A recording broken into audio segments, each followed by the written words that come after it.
So guys, dagdag tayo ng mga puwersa. So magre-ring tayo ng ating dalawang young bird. So yan na nga guys ang ating mga inakay, no? At nag-age na nga ito ng what?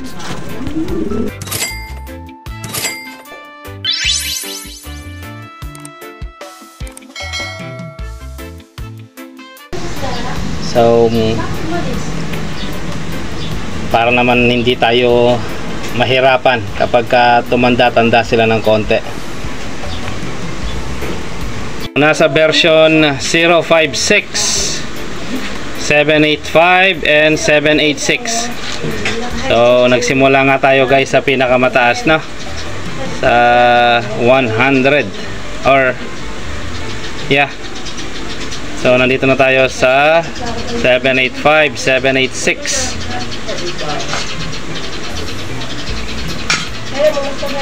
So guys, eto na nga ang ating mga inakay, no? At napakalulusog nila sa edad nila na less than a week. Pero ang lalaki na nila, pwede na natin silang lagyan ng ring kasi malalaki na ang kanilang mga paa, no? Kasi malampasan ng tanda ang ating mga inakay na ito ay etong isa mukhang langanin pa, pero subukan natin kung hindi na malalaglag ang kanilang ring. So sa left nga tayo naglalagay guys ng kanilang mga ring. Lahat ng mga ibon natin ay puro sa left ang paglalagay ko ng kanilang mga ring. Yan. Okay naman at hindi na malalaglag ito guys. Etong sa isa mukhang alanganin pa. Let's see.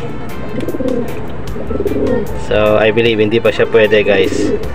At malalaglag pa talaga yung ring niya. So baka maghanap tayo. Ito na lang muna ito.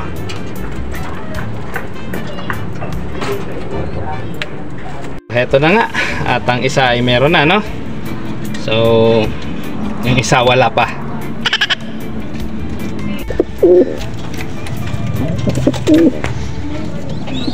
Medyo marami-rami ang ating mga inakay ngayon guys. At talagang breeding season kasi ngayon guys. Kaya naman talagang medyo marami pa ang ating mga inakay. Pero tingin ko last batch na ito guys. Ito pa nga ang mga iba. At parang itim ang inilabas ng ating ayaw di ma Edwin Muli na puti na ito. So black check nga ang kanyang asawa. Bakit ang kanyang mga inilabas ay purong itim? So I think purong itim itong mga to guys, hindi sila black check na parang velvet. So talaga naman itong inahin na ito, talagang mahiwaga ang kulay nito. Maraming nilalabas na mga kulay na hindi na ayon sa kanyang datingan. So eto naman ang anak ni Kulit, nag-iisa. So ayan nga guys ang kanyang anak at mukhang alanganin sa pagiging brown. Meron siyang para silang nagbabak na sa kanilang mga kulay guys, ang kanilang mga inaanak ngayon. Hindi na sila yung kagaya dati, na dati ang anak niya ay blue bar. Ngayon ito naman ay para siyang, sana naging brown na lang ang ibang part nito. So meron naman siyang pagka blue bar pero may pagka puti siya. So nagmamana siya kay Kulit. Mukhang maglalabas na si Kulit ng kanyang kakulay. Let's see sa mga susunod na kabanata. Okay, so ito naman ang anak ni Edwin Muli guys. At medyo malaki na, no? So let's see. At kung ano naman. So maganda-ganda ang kanyang mga inilalabas ng mga nagdaang araw. Puro puti, pero talaga namang magaganda na purong-puro at malilinis. So sana ay maganda naman ang kanilang gawin pagdating naman sa karera. Ito na nga ang ating mga warriors guys. At handang-handa na para sa ating North Race. So medyo dumami nga itong ating mga pagpipilian at isasabak sa North Race. So nawa ay makalusot tayo at gumanda ang ating pagbabalik loob sa karera ng Kalapati.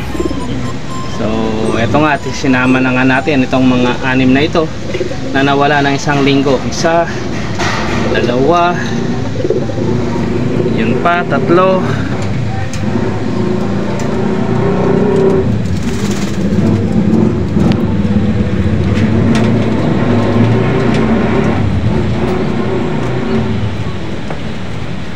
at ang mga anak ni Old Line Red.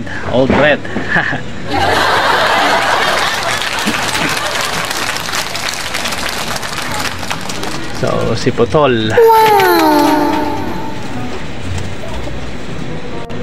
At medyo gumugulang na rin ang ating mga brownies. Ayan. Ito ang anak ni Red Manizer at Nicolette. Ayan. Ayan ang kanyang kuya na kapartner na ni Kulit, ang inakay na nag-inakay. So first baby nga nila ito. Siya ngayon ang kapartner niya dahil si Red Manizer ay nakorsunadahan ng isa sa ating mga kasamahan. At ayan nga, meron na silang inbreed back to mother na anak. So ito nga si Kulit, no?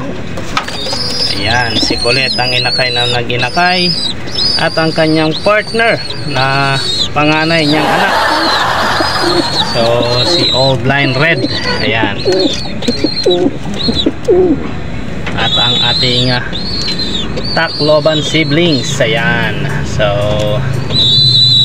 hindi ko mawari bakit si Lolo na checkered siya, black check. Sa bagay, ang mga magulang nito ay off color, siya ay black check. Ipinaris natin sa sa Tugigaraw lines natin na Edwin Muli siblings, na back to father naman yan. At ang inilabas nila ay parang mga black na checkered yata or black velvet.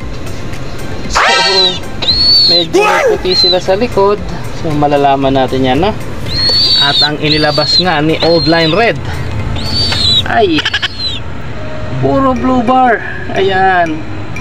So na tayo magagawa dyan, kaya in-stop ko na muna ang kanyang pairings, no, dahil tumigil na siya magbigay ng pula. At ang ating ang partner ng ating sa Tacloban siblings, at meron naman siyang 2 anakay. Ayan, yan yung siningsingan natin, guys, na 2 na anak niya.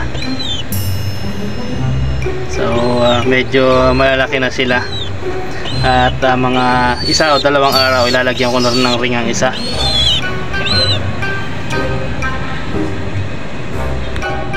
At ang ating si Calbayog Clacker sibling ay naglilimlim. Yung ang una nilang nilimliman, guys, ay hindi nabuhay. Maaring dahil sa baguhan pa lang na partner ang kanilang pairings, no? Kaya't nagkaganon.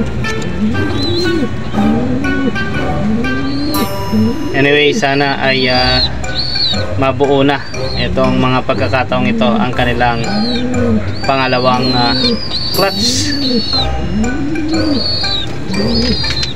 Ayan, okay.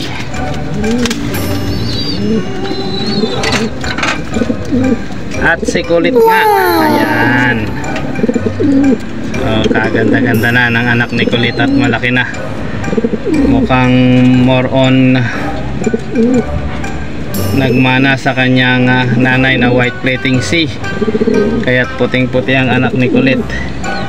At meron lang siyang konting, I think, blue bar or batik na brown, or I don't know. Sana susunod ay maglabas na nga siya ng kagaya ng kulay ni Kulit, na. At ito ang inaabangan kong ilalabas. Sana ay maglabas na ito ng isang pambihirang kulay, dahil ang kapartner niya lang naman ay anak ng Edwin Muli siblings. Ayan ang partner niya. Yang Edwin Muli cross dito kay Old Line Red Kulit. So ayan nga ang anak nila at yan ang partner ng ating Kalbayog Clacker. So nawa ay maging maganda ang kalalabasan ng kanilang mga supling.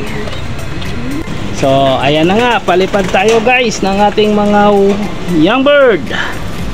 Muna tayo guys ng ating mga young bird. Ayan, go go go.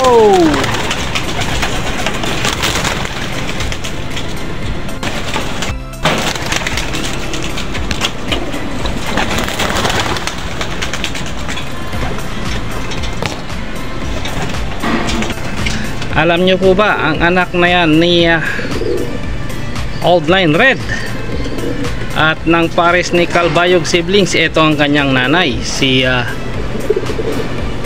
Edwin Muli Putol. Yan. So napakaganda at kapares niya si Singkit. Wow. Ang Singkit naman na to ay ang anak ng ating Pagudpod Champ. Naglilimlim sila ngayon.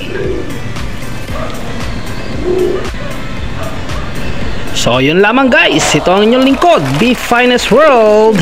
Always choose to be happy and be courteous to others, and let the Lord God Almighty be the center of our lives.